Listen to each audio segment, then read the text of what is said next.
In order to make life multiplanetary, we need a fully reusable vehicle that's capable of carrying a huge amount of cargo and a lot of people to orbit and have a pretty quick turnaround. In order for us to get to Mars and back with lots of people multiple times, reusability is a must. Now, in the near term and a bit closer to home here on Earth, Starship will be critical to other programs as well. Once it's operational, Starship will deliver the full-size and upgraded version of our Starlink satellites. And that's super exciting because our next generation satellites represent a step forward in Starlink's capabilities and will provide more bandwidth and increased reliability to connect millions of people around the world with high-speed internet. And of course, Starship will fly a number of human spaceflight missions in the lead up to our first missions to Mars. Entrepreneur and pilot Jared Isaacman will command the first human spaceflight on Starship as part of the Polaris program. Jared served as a commander for Inspiration 4, the first all-civilian mission to orbit. Inspiration 4 launched aboard our Dragon spacecraft and Falcon 9 in September 2021, raising over $240 million for St. Jude Children's Research Hospital. The first human spaceflight on Starship will launch as part of the Polaris program, and you can learn more about that series of missions at polarisprogram.com. Now, our first lunar mission around the moon aboard Starship will be led by Japanese entrepreneur Yusaku Maezawa, also known as MZ. MZ flew to space for the first time in December 2021, he purchased all of the seats aboard Starship's first lunar mission in order to give artists and creators from all over the world the opportunity to go. And the hope is that what they will create in space will further inspire all of us here back on planet Earth. Now, over 1 million people applied for this mission, and earlier this year, they announced the final 8 crew members were selected, and you can learn more about them and MZ's mission at dearmoon.earth.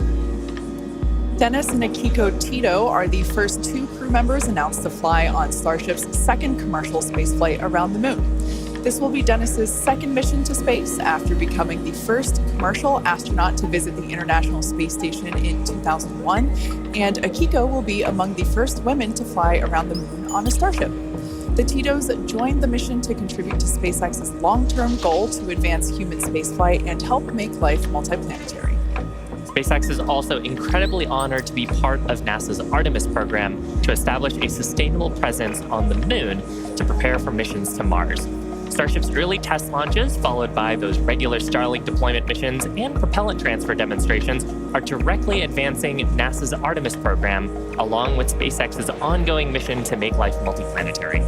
SpaceX will conduct an uncrewed demonstration mission to the moon prior to the Artemis 3 mission, which will mark humanity's first return to the lunar surface in more than 50 years. It's an exciting future, but let's talk a little about how we got to today. Now, Starship testing ramped up in July of 2019 with the Star Hopper prototype. It's sort of a short version of the Starship that we see today. There's a picture of it on your screen, the lovable water tower. Now, standing at just over 18 meters tall, the Star Hopper had a single engine and was test flown to perform landing and low-level altitude maneuvers. Starship's initial flight test was a hop that reached about 20 meters in altitude. This was followed by a second hop, the one that we've got on our screen, that rose to 150 meters in altitude. We took a little jaunt away from the launch pad and ended up landing about 100 meters or so further away from it, and you can see that on your screen. Now, notably, this was the first time that we had used a Raptor engine in flight and demonstrated control of this kind.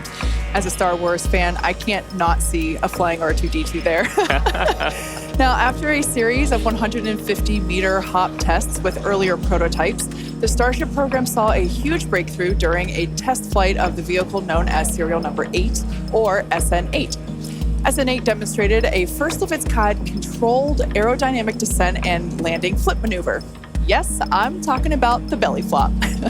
This 12.5-kilometer hop test took place December 2020 and saw the SN8 prototype ascend to an altitude of 12.5 kilometers and conduct a belly flop maneuver. While it didn't stick the landing, the test was a major milestone in the development of Starship. I love seeing the belly flop maneuver. Now, testing continued with the prototype on serial number 9. That was a 10-kilometer flight test in February of 2021. We had a nominal ascent, engine cutoff, reorientation, and controlled descent were stable. However, we unfortunately had a dramatic ending to the end of that flight when we had a failure on its engine to relight. That resulted in one of those rapid unscheduled disassemblies. But what was really, really exciting about both serial numbers 8 and 9 is how quickly we were able to achieve just our primary objectives in those 2 high-altitude test flights. In addition to getting lots of great data, Starship successfully demonstrated control of the vehicle and subsonic re-entry capability.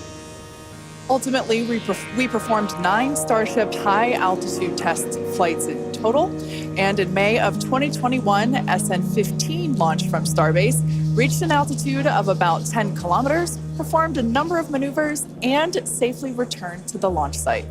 This was the first Starship prototype to fly, control its descent, safely land, and to be recovered in one piece.